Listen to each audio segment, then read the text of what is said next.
일곱째 인을 떼실 때에 하늘이 반 시간쯤 고요하더니 내가 보매 하나님 앞에 일곱 천사가 서 있어 일곱 나팔을 받았더라. 6절입니다. 일곱 나팔을 가진 일곱 천사가 나팔 불기를 준비하더라. 아멘. 이제 지난주 우리 한국에 이제 이것은 경기도 통계입니다. 경기도 통계인데 온라인으로 예배드린 교회가 몇 교회 되는가 보니까 경기도에 있는 교회가 5,105개래요. 그런데 교회 나와서 예배드린 교회가 2,858개 교회고요. 온라인으로 예배드린 교회가 2,247 교회랍니다. 그래서 나와서 예배드린 교회가 이제 56%, 온라인으로 예배드린 교회가 44%. 지난주에 그렇으니까 이번 주에는 모르겠습니다. 어떤지. 그리고 이제 우리 미주에도 지금 대형 교회 몇 군데에서 보면 지금 2주간 예배를 온라인으로 드린다. 근데 2주간 온라인으로 예배를 드리는데 드릴 때는 그렇게 드렸는데 시작할 때는 언제 시작할지 그게 모르겠습니다. 한국에는 특별히 어떤 상황일지 시작하기가 쉽지가 않아요. 지금 벌써 그 대통령령으로 금지해야 된다, 예배를 금지해야 된다 이런 얘기가 나오고 있고요. 여당에서도 지금 뭐 그런 것을 금지해야 된다 이런 얘기가 나오고 있고, 경기도지사도 강제 폐쇄하겠다 뭐 이렇게 했다가 다시 지금 오락가락 하는데 어쨌든 모여서 예배를 드리지 마라. 만약에 모여서 예배 드리려면 물론 뭐 그 부지사가 얘기했다고 그래요. 2m씩 간격이 떨어져가지고 앉아서 예배를 드려라 뭐 그랬다고 그러는데, 이제 그 세속 정권이 교회에 대해서 예배를 뭐 2m 떨어져서 해라 뭐 그거를 지키지 않으면 뭐 폐쇄하겠다 이렇게 예배에 대해서 시시콜콜 간섭하는, 한 번도 경험한 적이 없는 지금 이런 시대를 우리가 지금 살아가고 있습니다. 하나님은 왜 이런 어려움을 우리에게 주셨을까요? 우리가 생각할 때는 너무 자유롭고 너무 평화롭고 너무 잘 믿었는데 왜 이렇게 어려울까? 앞으로 이런 어려움이 더 많을 거다라는 겁니다. 중동이나 북한이나 중국만 어려운 것이 아니라 전 세계적으로 앞으로 어려워질 것이다. 적그리스도가 나와서 이제 예배를 시시콜콜 간섭할 것이라는 거예요. 중국처럼 예배당에다가 시주석 그 초상을 걸어놔라, 초상화를 걸어놔라 그렇게 할 수도 있는 거예요. 그리고 문 앞에다가 CCTV 놓고 누가 예배 드리러 오는지 가는지 그런 거 다 감시할 수도 있는 그런 시대가 되는 겁니다. 그럴 때를 대비해서 하나님이 지금 흔들어 보시는 거예요. 누가 진짜 신자인가?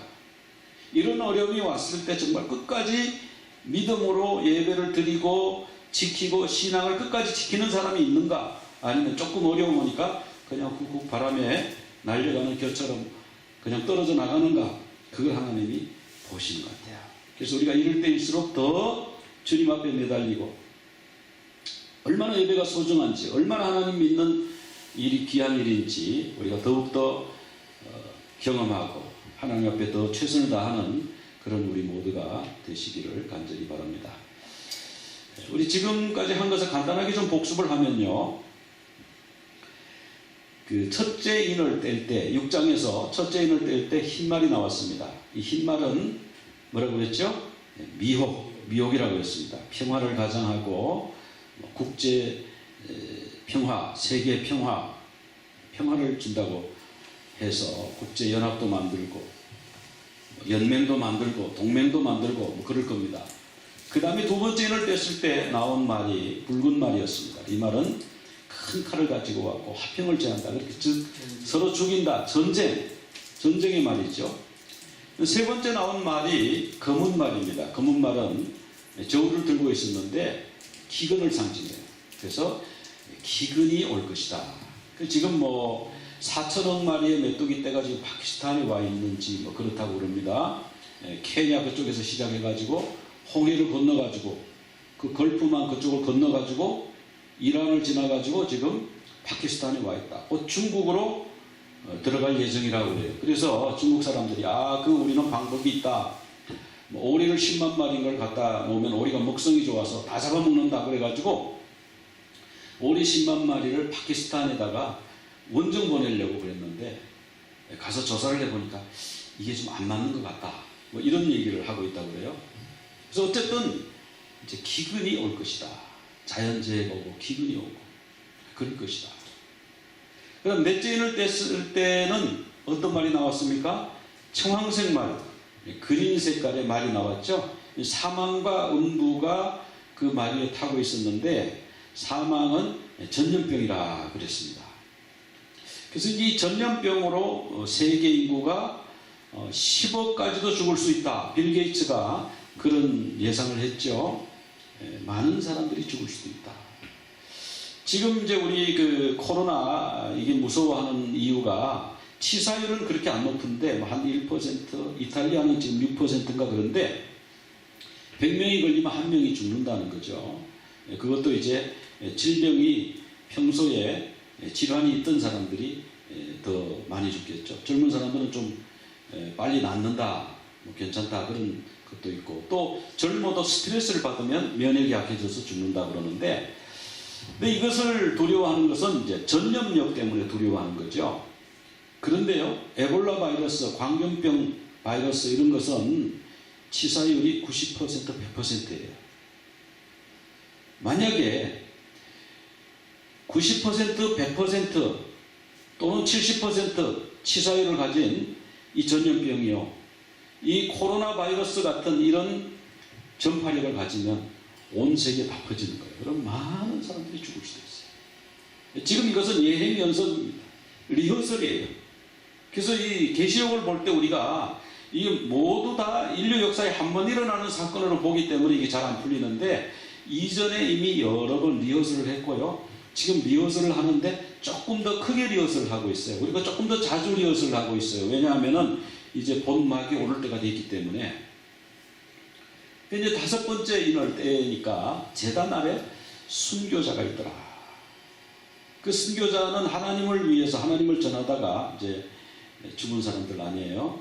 타살되는 사람들인데 이 사람들이 얼마나 억울하게 죽었습니까? 잘못해서 죽은 것도 아니고 복음 전하다가 예수 믿는다고 다른 사람한테 해를 준 것도 아닌데 예수 믿는다고 죽었단 말이죠.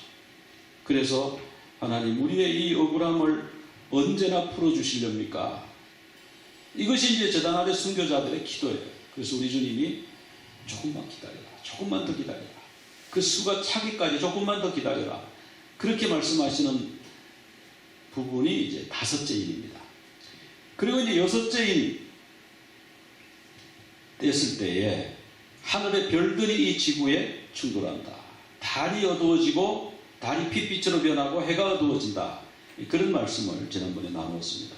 별들이 어떻게 떨어지겠는가? 별이 떨어진다고 그랬죠. 충돌한다고 그랬죠. 해성과 부딪히는 수도 있고 또 그 소행성들이 많은데 그 소행성들이 부딪힐 수도 있고 운석이 부딪힐 수도 있다. 그 내용은 지난번 설교에 다 올렸기 때문에 보시면 됩니다. 근데 오늘이 이제 7번째 인을 떼는 이제 시간인데요. 7번째 인 전에 그 6번째 하고 7인 사이에 그 요한계시록 7장이 들어있죠. 요한계시록 7장에 가면은 이제 14만 4천 명의 인맞은 자가 나오고 그 다음에 흰옷을 입은 큰 무리가 나옵니다. 그 흰옷 입은 큰 무리가 손에 종려 가지를 흔들면서 구원하심이 보좌에 앉으신 우리 하나님과 보좌에 앉으신 어린 양에게 있도다. 찬양하는 이제 그 내용이 나왔습니다. 이것은 초막절의 모습이다. 초막절은 이제 천국에서 영생하는 그것을 리허설, 연습하는 것이 초막절인데 호산나 구원하심이 보좌에 앉으신 우리 하나님과 우리 어린 양에게 있도다. 이런 내용이 이제 있고 나서 7째 인을 떼게 됩니다. 8장 1절이 7째 인인데 같이 한번 읽어보겠습니다. 7째 인을 떼실 때에 하늘이 반 시간쯤 고요하더니 자, 7째 인을 떼는데 아무 일이 안 생기는 거예요. 그러니까 한 반 시간 정도 고요하더라. 이 고요하다는 말은 헬라 말로 시게인데, 시게는 silence, 침묵, 고요하다. 아무 일도 생기지 않아. 근데 아무 일도 생기지 않은 게 아니죠. 그 다음 준비가 됐는데, 그 다음 준비가 뭐냐면 나팔이 준비가 되는 거예요. 나팔을 든 7 천사가 쫙 일렬로 서 있더라. 그런 말씀이 나와요. 이제 나팔을 불기 위해서 침묵을 하는 거예요. 지금 나팔 소리가 그러면 더 크게 들리겠죠? 막 시끄러운데 부는 것보다는 조용할 때 불면 얼마나 소리가 크게 날까요? 그런데 지금 이 나팔은 심판의 나팔이에요. 그러니까 심판의 나팔이 불기 전에 얼마나 고요하겠습니까? 우리 성경에 보면은 하나님 앞에서 우리가 잠잠해야 된다. 우리가 시끄럽고 싸우고 요란하고 그러다가 하나님의 성전에 오면 하나님 앞에서는 우리가 잠잠해야 된다. 하박국 2장 20절 말씀인데 한번 같이 읽어보겠습니다. 하박국 2장 20절. 오직 여호와는 그 성전에 계시니 온 땅은 그 앞에서 잠잠할지니라. 하나님 앞에서 사람들이 소리치고 사람들이 자기의 잠결을 내놓고 그게 무슨 효과가 있겠어요? 무슨 소용이 있겠어요? 하나님 앞에서는 온 피조물이 잠잠할지어다 그랬어요. 시편 46편 10절에 보면은 너희는 가만히 있어 내가 하나님 됨을 알지어다. 내가 문나라 중에서 높임을 받으리라. 내가 세계 중에서 높임을 받으리라 하시도다. 너희는 가만히 있어서 내가 하나님 됨을 알지어다. 지금 막 어려운 상황에 처했어요. 문제가 풀리지가 않아요. 몸이 아파요. 경제가 어려워요. 관계가 어그러졌어요. 그런데 내가 여기서 움직이면 움직일수록 더 엉클어지고요. 더 이 실타래가 왜 엉클어지면은 이 땡기면 땡길수록 더 나중에 조여들잖아요. 그렇게 되지 않습니까? 그런데 가만히 기다리면서 하나님께 기도하고 하나님이 해결해 주시옵소서. 하나님이 고쳐주시고 하나님이 길을 알려주시옵소서. 그러면 하나님이 해결해 주시잖아요. 출애굽기 14장 그 13절에 보면은 그 홍해가에서 이스라엘 백성들이 큰 소동이 벌어졌죠. 모세에게 우리를 이 바닷가에서 죽이려고 여기까지 데리고 왔냐. 바다에 들어가면 우리는 물에 빠져 죽고 뒤에는 바로의 군대가 오니 바로의 군대에 칼 맞아 죽겠고 물속에 들어가면 물에 빠져 죽겠고 어떻게 하란 말이냐. 왜 여기를 데려왔냐. 우리 모두를 다 죽이려고 데려왔냐. 막 이렇게 했을 때에 모세가 출애굽기 14장 13절에 보면 뭐라고 했습니까? 너희는 두려워하지 말고 가만히 서서 여호와께서 오늘 너희를 위하여 행하시는 구원을 보라. 너희가 오늘 본 애굽 사람을 영원히 다시 보지 아니하리라. 너희는 가만히 서서 하나님께서 우리에게 행하시는 구원을 보라. 그렇게 말씀하셨어요. 그래서 우리는 때로요 좀 하나님이 역사하시도록 좀 기다리는 게 필요해요. 하나님께 그냥 간구하고 하나님 처분대로 하옵소서. 그렇게 할 때가 꼭 필요해요. 우리는 그 14장 14절 출애굽기 14장 14절에 가면은 여호와께서 너희를 위하여 싸우시리니 너희는 가만히 있을지니라. 하나님이 우리를 그 대적하는 그 대적을 물리치기 위해서 하나님이 우리를 위해서 싸우시니까 우리는 가만히 있으면 하나님이 물리쳐 주신다. 우린 때로야 하나님을 의뢰하고 기다릴 필요가 있어요. 그게 이제 고요함이라는 거죠. 시계, 사일런스라는 거. 좀 고요한 시간을 가질 필요가 있는 거예요. 이제 계시록 8장 2절로 이제 넘어갑니다. 거기 보면은 내가 봄에 하나님 앞에 7 천사가 서 있어 7 나팔을 받았더라. 자, 나팔을 왜 받았을까요? 나팔은 부르려고 받는 거죠. 나팔은 다른 용도가 아니라 나팔을 부르려고 받았는데 이 나팔을 그러면 언제 부는가? 나팔을 언제 부는가 하면 이스라엘 절기 중에서 나팔을 부는 절기가 있습니다. 근데 그 모두 중요한 절기가 7절기가 있는데 그 나팔 부는 절기는 뒤편에 7월 달에 다 들어있죠. 처음에 1월 달이 6월절이에요. 6월절. 자, 6월절이 우리 부활절 들어있는 그 때에 이제 6월절이 그 달에 같이 들어있는데 6월절에는 6월절 어린 양으로 돌아가신 예수 그리스도를 바라보고 그분을 기념하는 거죠. 그러니까 예수님 탄생하기 이전에 살던 사람은 예수님이 이렇게 돌아가실 것이라고 하는 걸 계속 리허설 한 거예요. 연습하고 리허설하고 그러다가 예수님이 오셔서 6월절에 돌아가셨습니다. 6월절 어린 양으로 돌아가셨어요. 그리고 이제 예수님이 무덤에 묻히셨는데 죄 없는 그분이 무덤에 묻히셨어요. 그래서 그 절기가 이제 무교절, 그 다음에 무교절을 6월절하고 연결해서 같이 지킵니다. 그런데 무교절의 첫 번째 안식일 다음 날, 안식 후 첫날이 뭐냐 하면은 초실절이라고 해요. 초실절, 첫 열매의 날인데 이것은 예수님의 부활을 그들이 리허설을 해왔습니다. 그래서 예수님께서 첫 열매, 부활의 첫 열매가 되실 것을 리허설을 해왔고 실제로 예수님이 6월절 양으로 돌아가시고 무덤에 계시다가 부활의 첫 열매로 부활하셨습니다.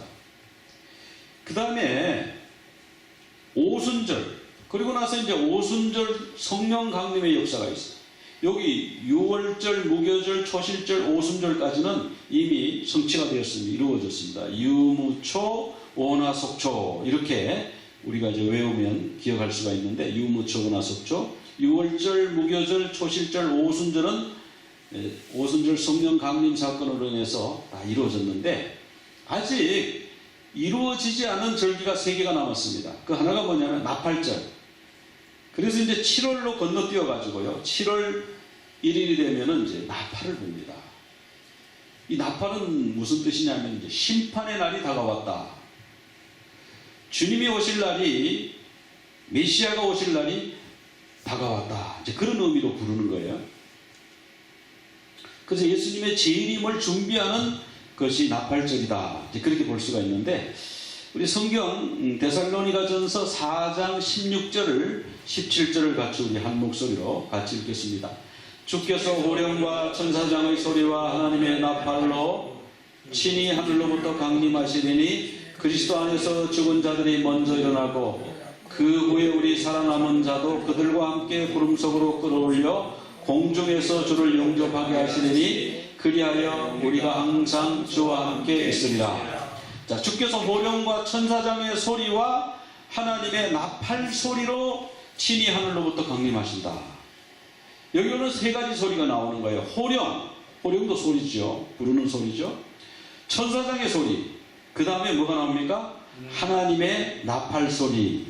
이런 소리가 나면서 하늘로부터 우리 주님이 강림하신다, 재림하신다. 그런 말씀이 있죠. 그래서 이 나팔절은 아직 이루어지지 않았다. 그렇게 보는 거예요. 어떤 사람들은 그렇게 말해요. 회개하라 천국에 가까웠느라 이 말씀이 나팔 부은 것이다 그러는데 그거는 이제 이단들이 그렇게 해석합니다. 지금 한창 한국에서 유명한 이단들이 있죠. 그 사람들은 나팔절 이런 걸 그렇게 해석해요. 그 예수님이 오셔가지고 회개하라 천국이 가까웠느니라 그렇게 말하지 않았느냐. 그것이 나팔 부은 것이다. 그건 나팔 부은 것이 아니죠. 그건 복음 전한 것이에요. 그래서 나팔절이 아직 남아 있습니다. 그 나팔절은 우리가 알 수가 없어요. 왜냐하면은 주님이 오실 때는 아무도 모른다고 그랬으니까. 그래서 주님이 오시라고 계속 나팔을 부는 거예요. 근데 주님이 오시면은 주님의 오심을 기다리던 사람에게는 신랑을 맞이하는 결혼식 날이 되는 거고요. 주님을 싫어하고 주님을 믿지 않았던 사람들에게는 심판의 날이 되는 거예요. 이렇게 2가지 의미가 있는 거예요. 그렇게 해서 계속 나팔을 불면서 자기 자신의 죄를 회개하면서 7월 10일까지 기다려서 그 다음에 다가오는 절기가 이제 속죄절, 대속죄절이라고도 하고, 그리고 그 다음에 이제 초막절이 있습니다. 초막절이 제일 마지막 절기죠. 그래서 여기 이제 달력을 보면은 민간력으로는 그 7월인데 하나님이 1월로 바뀌라, 정월 초하루로 바꾸라 이렇게 말씀하셨죠. 6월절 때 6월절을 제정하시면서 그렇게 말씀하셨어요. 그것이 우리 달력으로, 그레고리 달력으로는 3월에서 4월 사이에 유월절과 무교절과 초실절이 들어있고요. 그 다음에 한 달 건너뛰어서 이제 오순절, 성경에 달력으로는 이제 3월이 되겠습니다. 유대 민간력으로서는 9월이 되고, 우리 양력으로는 5월 또는 6월에 오순절 성령께서 강림하셨죠. 그리고 석 달 건너뛰어서 7월, 민간력으로는 이때가 1월이에요. 그래가지고 새해를 유대 사람들은 7월 1일을 새해로 지키지 않습니까? 그래서 이 9월과 10월 사이에 있는데 7월 1일부터 나팔절, 속죄일, 초막절 이렇게 이제 지키는 것을 우리가 볼 수가 있습니다. 그런데 이 나팔절은 이제 용테루아라고 그래가지고 나팔을 부는 날인데요. 레위기 23장 24절부터 거기에 대한 자세한 설명이 나와 있습니다. 이스라엘 자손에게 말하여 이르라. 일곱째 달 곧 그 달 첫날은 너에게 쉬는 날이 될지니 이는 나팔을 불어 기념할 날이요 성회라. 나팔을 부르라고 하나님이 말씀을 하셨죠. 그래서 유대인들은 이때를 또 성경으로 하면 7월인데 우리에게는 9월, 10월인데 유대인들은 이걸 1월로 지켜요. 그러니까 달력을 3개를 지금 설명을 하다가 보니까 좀 복잡한데요. 그냥 유대인들은 그때를 새해로 지키는구나, 신년이구나 그때 그렇게 생각하시면 돼요. 그래서 로시 하샤나라고 그들이 지킨다고 합니다. 그때 이제 7월 10일이 속죄일이 되는 거죠. 15일부터 21일까지는 초막절, 21일 날은 대구원의 날 그래가지고 호시아나 라바, 22일 날은 시마토라고 그래서 율법 그 토라를 전체를 한 바퀴 다 돌린 것, 다 읽은 것을 뗀 것을 기뻐하는 날. 그래서 이 나팔절에는 나팔을 부는데 이 나팔이 히브리 말로 쇼파르예요. 쇼파르. 이 쇼파르는 뭘로 만드냐면 수량의 뿔로 만들었습니다. 근데 유대인들은 이 나팔을 불면서 어떤 믿음을 가지고 있냐면 이 나팔을 계속해서 불다가 보면 언젠가는 메시아가 오신다. 그리고 메시아가 오시면 어둠의 역사가 끝난다. 그들은 그런 믿음을 가지고 나팔을 분다라고 하는 거예요. 그래서 이 쇼파르는 주님을 기다리는 날이구나. 그 주님을 기다리는 시간이구나. 그런 것을 우리가 알 수가 있는데 그 이 쇼파르가 언제 처음 기원이 언제냐 하면은 그 유대인들은요 창세기 22장 13절에 아브라함이 이삭을 번제로 드리려고 장작을 다 재놓고 그 위에 이삭을 눕혔지 않습니까? 그래서 칼을 들어서 막 찌르려고 할 때 하나님이 그만해라. 이제 아브라함아 내가 너의 믿음이 어떠한지 얼마나 하나님께 순종하는지 하나님을 사랑하는지 알았다. 하나님이 원하시는 건 이삭의 죽음이 아니에요.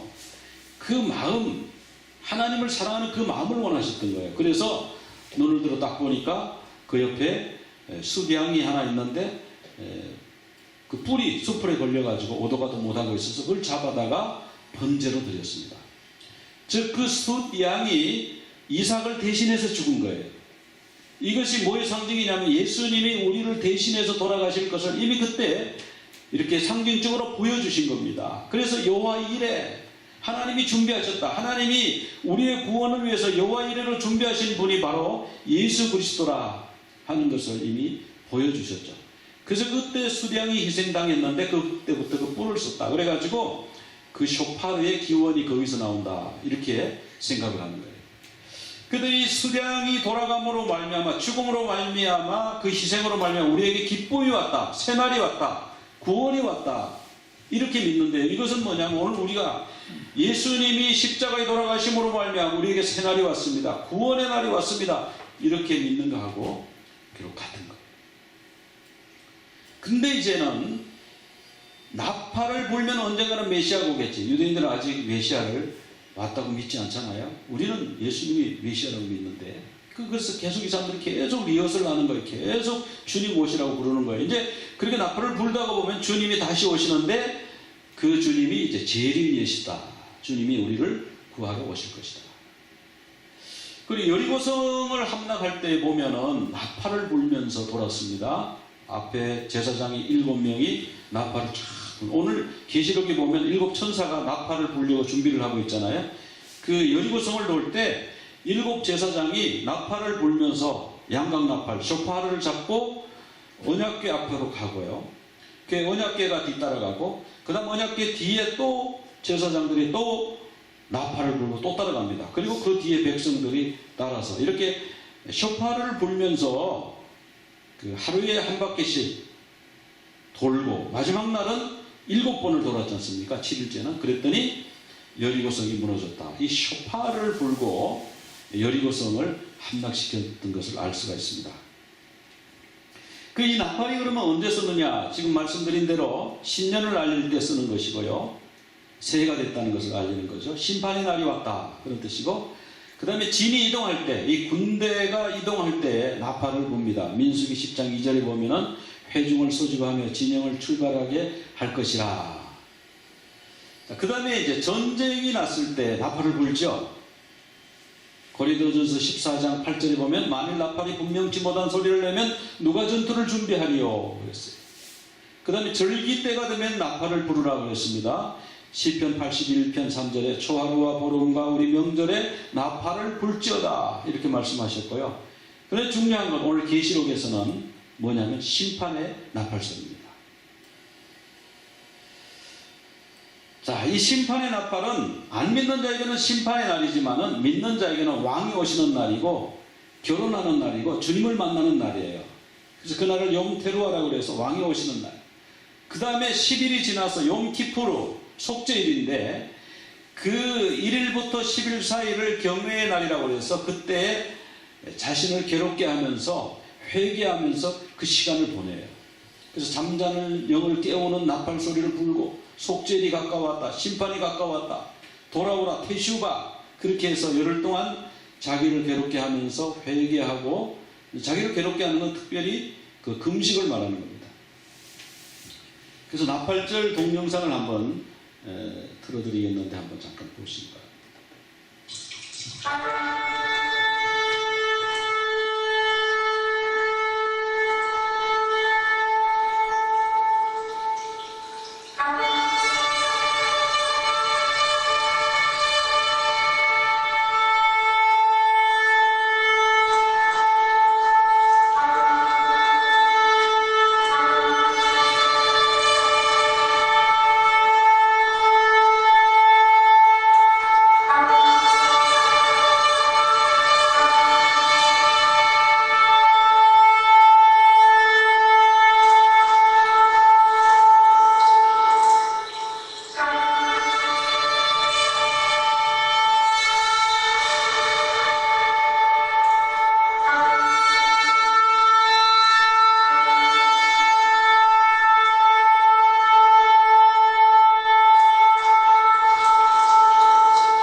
이런 이제 스타일로 용테루아 나팔절에 이렇게 쇼파를 분다고 해요. 그래서 이 쇼파를 부는 순서가 테키아, 쉐바림, 테루아 뭐 이렇게 부는 방법이 있다고 그러는데, 그냥 참고로 어떻게 부는지 그냥 동영상을 준비했으니까 잠깐 그냥 보시면 되겠습니다.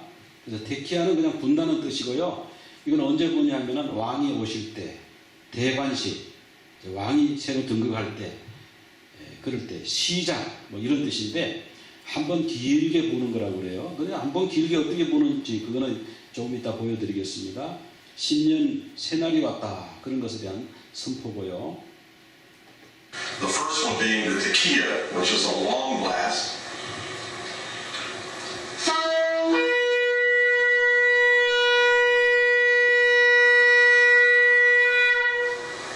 이 테키아라고 해서 그냥 한번 길게 부는 것을 테키아, 이것은 이제 왕의 오심을 상징한다 그럽니다. 그 다음에 두 번째 부는 방법이 이제 쉐바림이라는 방법인데, 이것은 뭐냐면 쉐바림 자체가 부서졌다, broken, 그래서 조각났다, fragment 그런 뜻이에요. 그래서 이 쉐바림은 좀 애절한 소리, 이 회개를 촉구하는 소리, 정말 잘못했습니다, 이런 어떤 회개하는 그런 소리처럼 들려요. 그래서 애절한 소리인데 이거는 몇 번 부냐면 3번 분다고 해요. 그래서 이것은 바로 속죄일을 상징한다, 그렇게 말합니다. 자, 왕이 오신다, 주님이 오신다. 우리가 그 전에 뭘 해야 돼요? 우리가 회개해야 된다, 그 말이에요. 회개하고 주님께 돌아가야 된다, 이런 메시지가 들어있는 것이죠. 쉐바림 소리를 한번 들어보겠습니다. The second one being the shivarim, which is 3 blasts.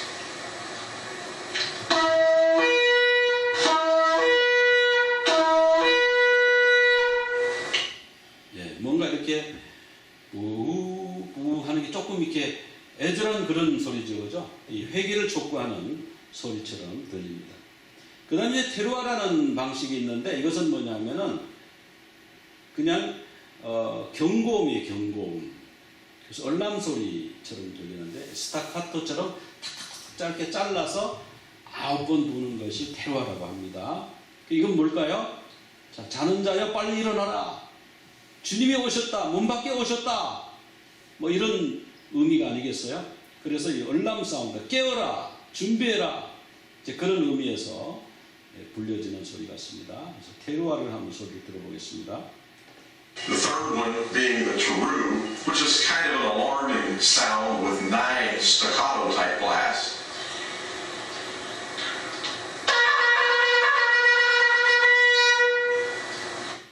이것은 무슨 알람처럼 정신이 번쩍 드는, 잠자는 사람들을 깨우는 그런 그 나팔 소리죠. 그 다음에 이제 마지막 나팔 소리가 있는데 이것은 테키야 게돌라라고 그래가지고 이 게돌라가 크다, 빅, 그런 뜻이에요. 그러니까 큰 나팔 소리인데 이게 마지막 나팔 소리래요. 그래서 아주 크게, 길게 부는데 이것은 이제 하나님의 음성을 의미한다. 아까 주께서 호령과, 그 호령이라는 게 그런 거 아니겠어요? 아주 크게 부르는 소리 아니겠어요? 그래서 이 테키야 게돌라를 한번 들어보도록 하겠습니다. And the last one being the tekiya gadol, which is 1 long blast that gets louder.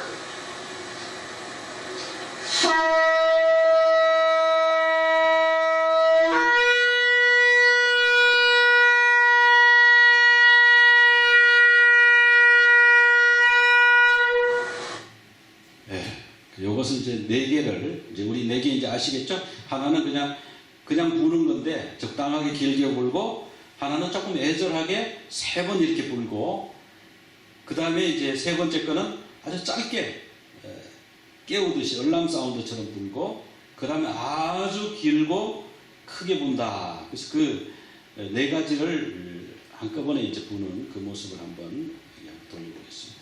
First one being the tekiya, which is a long blast.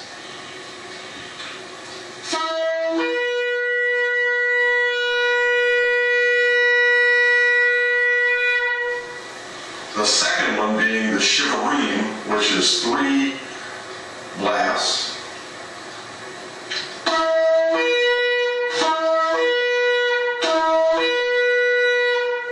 The third one being the teru, which is kind of an alarming sound with 9 staccato type blasts.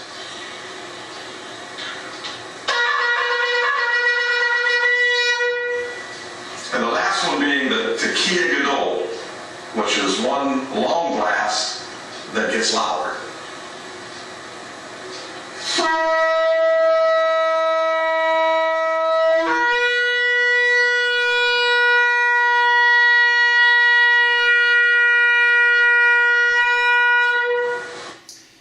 이렇게 이제 주로 이 4가지 이 부는 스타일을 조합해서 이렇게 부는데 뭐 100번씩 이렇게 불고 그렇게 한다고 그래요. 자, 그럼 우리가 이 나팔 부는 거에서 우리가 깨달을 수 있는 게 있죠. 처음에 보는 것이 왕이 오신다, 주님이 재림하신다. 그래서 주님이 재림하신다는 선포처럼 들리지 않습니까? 그 다음에는 3번의 애절한 그 소리죠. 회개하라, 회개하라. 우리 속에 있는 회개하고, 주님을 맞이하기 전에 회개해야 되지 않습니까? 회개하고, 그 다음에 잠자는 영혼들아 깨어라, 주님이 문 밖에 왔다. 9번의 나팔을 불고, 그 다음에 길게 이제 마지막 나팔 불고, 그렇게 하는 것을 우리가 볼 수가 있습니다. 그래서 이것을 보면서 나팔절이 있고, 그 다음에 속죄절이 있고, 그 다음에 우리 주님의 나라 초막절까지 가고, 이런 것이 이 나팔 부는 거하고도 연결이 되어 있구나, 그런 것을 우리가 알 수가 있습니다. 그러면 이제 7월 10일이 되면 이제 속죄일이 되지 않습니까? 속죄는 용키푸르라고 해서 스스로 괴롭게 하는 날이에요. 스스로 괴롭게 한다고 하는 건 뭐냐 하면은 이제 금식한다라는 말이죠. 그런데 이날은 이제 그 지성소에 대제사장이 그날만 7월 10일만 들어가게 되어 있습니다. 다른 날은 지성소에 들어가지 않지요. 여기 들어갈 때 대제사장이라고 해서 아무렇게나 쑥 들어가는 게 아니고요, 자기와 가족을 위한 속죄제를 드리고 들어가게 되어 있습니다. 그리고 나와서 또 백성을 위한 속죄제를 또 따로 드리고요, 그 다음에 번제를 드리는데 자기의 번제와 백성의 번제, 그러니까 지금 3가지 제사를 드리는 것이죠. 그리고 이 대제사장이 평소에는 굉장히 화려하지 않습니까? 그 화려한 복장을 입고 다니는데 지성소에 들어갈 때는 그냥 하얀 세마포 속옷만 입고 들어갑니다. 물론 이 속옷이라고 해서 우리가 생각하는 그런 속옷이 아니고, 이건 제사장들이 입는 평상복입니다. 근데 이름이 그냥 속옷이라고 해서 그런데, 흰 옷을, 발까지 끌리는 흰 옷을 입고 들어가죠. 자, 먼저 이제 제물이 있는데, 제물은 수송아지, 대제사장 자신을 위해서 수송아지, 그리고 수양 1마리, 그거는 이제 번제물로 드릴 거고요. 백성들은 수염소 2마리, 수양 1마리.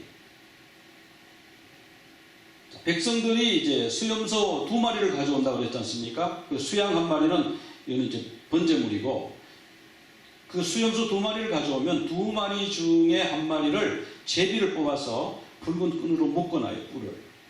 그래서 이 붉은 끈으로 묶어놓은 것은 이제 아사셀 양입니다. 광야로 보낼 양이에요.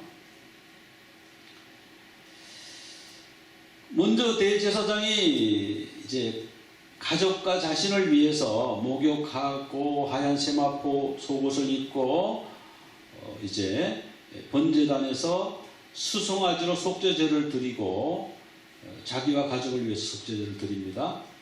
그 다음에 어떻게 하냐면 지성소에 들어갈 때는 그 향로에다가 숯불을 담고 거기에 향을 피웁니다.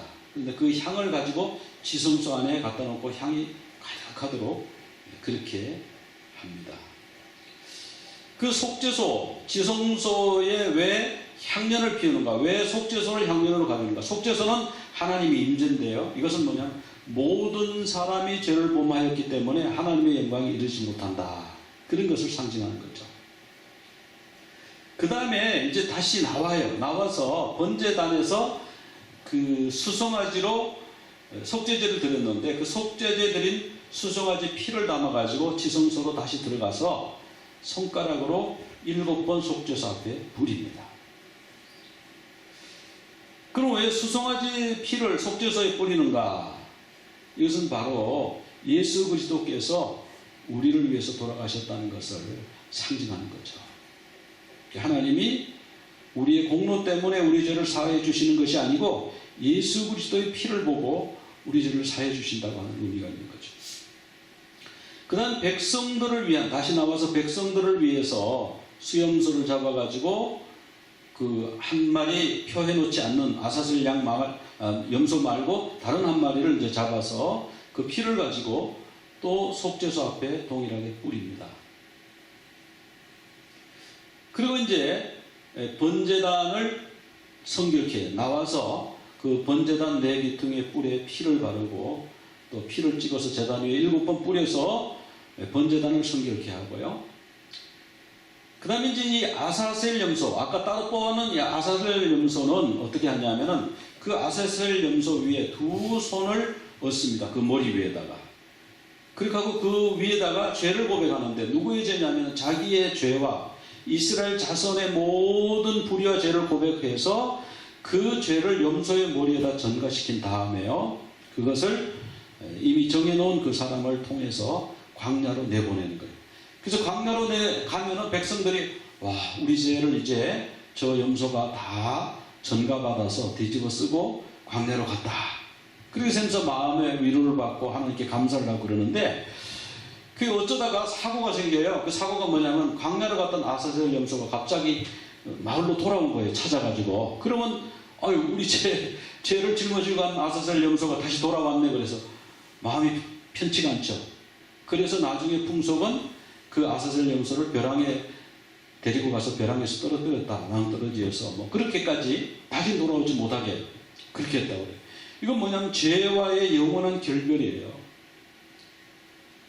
우리 예수님께서 우리를 위해서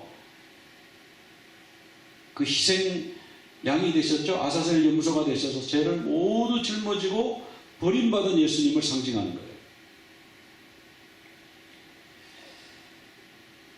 그 다음에 이제 다시 자기 옷, 그 제사장 예복을 입고 이제 다시 나와서 이제 번제를 드리는 겁니다. 이렇게 짐승을 잡아서 번제를 드리고요. 그리고 나서 다시 지성소에 들어가서 향로를 가지고 나왔다.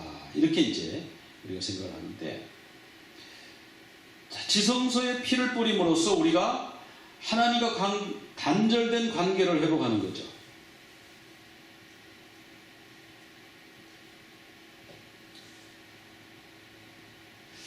자, 그런데 왜 대속죄일이 되면 매년 제사를 드린다고 그러는데 우리는 이제는 왜 그런 제사를 드리지 않는가 하면 히브리서 9장 12절에 이런 말씀이 나와요. 같이 한번 읽어보겠습니다. 염소와 송아지의 피로 하지 아니하고 오직 자기 피로 영원한 속죄를 이루사 단번에 성소에 들어가시느라. 이제는 수염소, 수양, 수송아지의 피로 제사를 드리는 것이 아니라 예수님의 피로 단번에 영원한 속죄 제사를 드리셨어요. 그래서 예수님 이후로는 매년 대속죄일에 그 피 뿌리는 제사를 안 드려도 된다. 이렇게 이제 말씀이 나오는 거죠. 그 다음에 히브리서 10장 11절부터 한번 같이 읽어볼까요?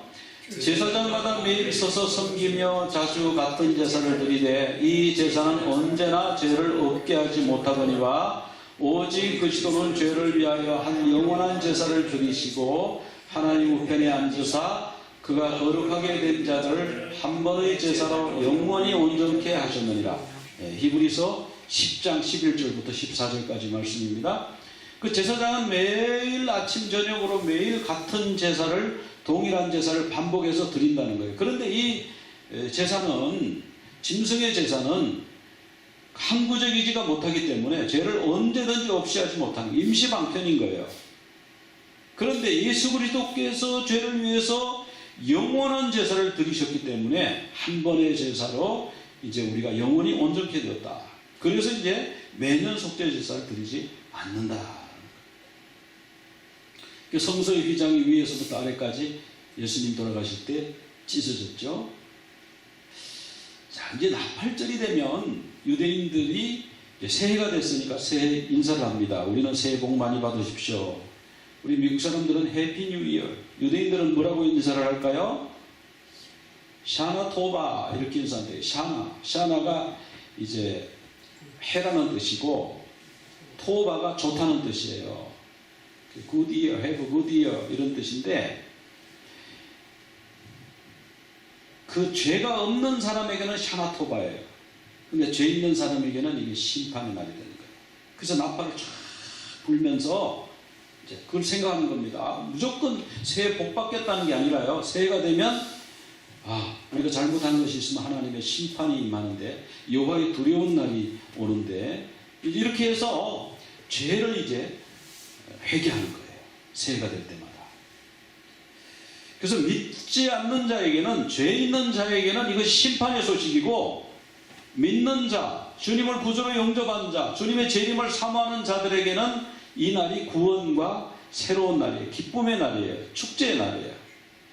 그래서 이 나팔 소리는 두 가지 의미를 가지고 있다. 천사들이 이제 심판의 나팔을 부는 거예요. 이제 그 계시록에 보면은 이제 다음 주에 기도에 대해서 하고 그 다음 주에는 이제 천사의 나팔에 대해서 나팔재앙 들어갈 텐데 나팔재앙이 보면 다 심판에 대한 재앙의 나팔입니다. 이게. 근데 믿지 않는 자에게는 그 심판이고요. 믿는 자에게는 구원이에요. 요한복음 3장 18절에 보면 이런 말씀이 나와요. 같이 읽겠습니다. 요한복음 3장 18절. 그를 믿는 자는 심판을 받지 아니할 것이요 믿지 아니하는 자는 하나님의 독생자의 이름을 믿지 아니하므로 벌써 심판을 받은 것이니라. 자, 예수 그리스도가 이 땅에 오신 것은요, 믿는 자에게는 구원이에요. 심판을 받지 않아요. 근데 믿지 않는 자에게는 믿지 않음으로 벌써 심판이 된 거예요.